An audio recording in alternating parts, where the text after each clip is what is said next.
আমাদের জীবনে এমন কিছু সময় আসে যখন দেয়ালে পিঠ থেকে যায়, যখন আমাদের নির্দিষ্ট চাওয়া পূরণ করা ছাড়া আর বিকল্প কোনো পথ সামনে খোলা থাকে না।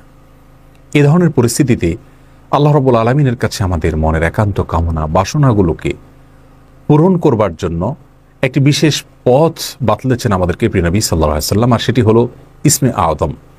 ইসমে আযম মানে হলো মহান নাম। আল্লাহ রাব্বুল আলামিনের এই ইসমে আযম তথা মহান নামের মাধ্যমে কোনো কিছু চাওয়া হলে তিনি সেটা পূরণ করেন। এই নামের মাধ্যমে আল্লাহকে ডাকা হলে তিনি সেটাকে সাড়া দেন। এ মর্মে নবী আলাইহিস সালামের অনেকগুলো হাদিস রয়েছে।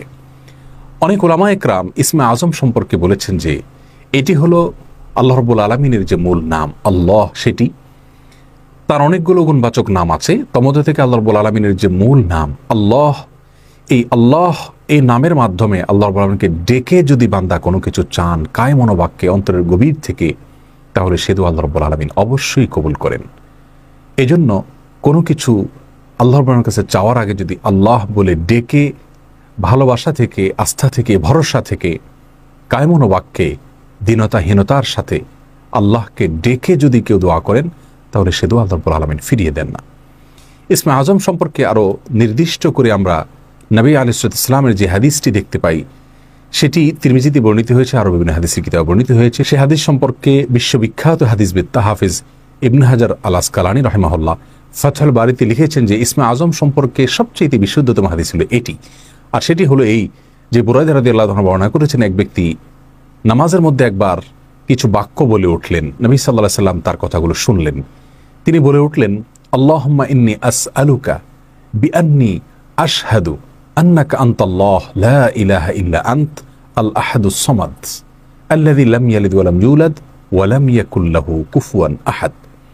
তার মুখে এই বাক্যগুলো শুনে নবী আলাইহিস সালাম বলেছেন, নিশ্চয়ই এই লোকটি ইসমে আযম পাঠ করেছে। ইসমে আযমের মাধ্যমে আল্লাহ রাব্বুল আলামিনের কাছে কোনো কিছু চাওয়া হলে তিনি সেটা ফিরিয়ে দেন না।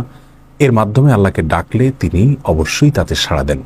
এই হাদিসের ভিত্তিতে অনেক মুহাদ্দিসিন ইকরাম বলেছেন এটি হলো সেই দোয়া যেটাকে ইসমে আযম বলা হয়, যার মাধ্যমে এটি পাঠ করার পর আল্লাহর কাছে কোনো কিছু পেশ করলে সেটাকে অবশ্যই আল্লাহ তাআলা পূরণ করেন। মনের যে কোনো ভালো আশা আল্লাহ তাআলা পূরণ করে থাকেন।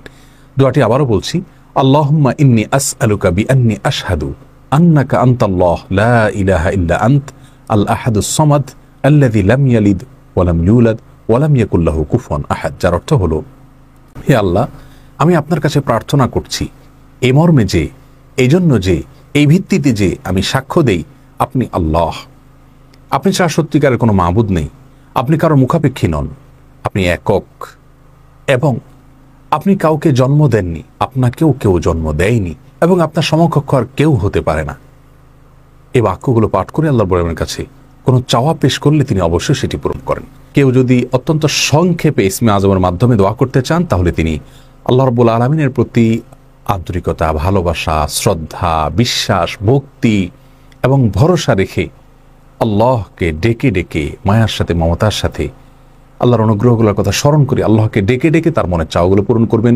এটা হবে ইসমে আযমের সবচেয়ে ছোট ভার্সন।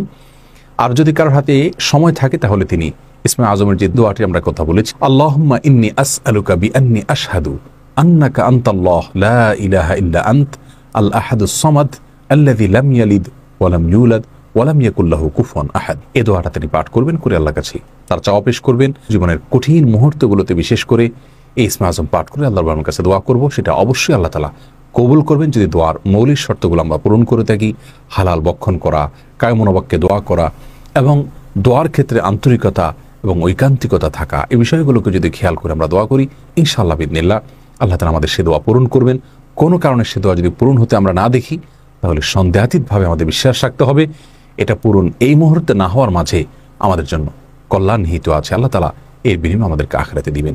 এছাড়াও দোয়া ইউনূসের মাধ্যমে লা ইলাহা ইল্লা আনতা সুবহানাকা ইন্নী কুনতু মিনাজ জালিমিন, এটা পাঠ করেও যদি কেউ দোয়া করেন, তার মাধ্যমে আল্লাহর বর্ণনা দোয়া কবুল করেন। এবং হাদিস বর্ণিত হয়েছে, আল্লাহ তাআলা আমাদের সবাইকে ইসমে আযমের মাধ্যমে আল্লাহর কাছে জীবনের কঠিন মুহূর্তগুলোতে দোয়া পেশ করার তৌফিক দান করুন।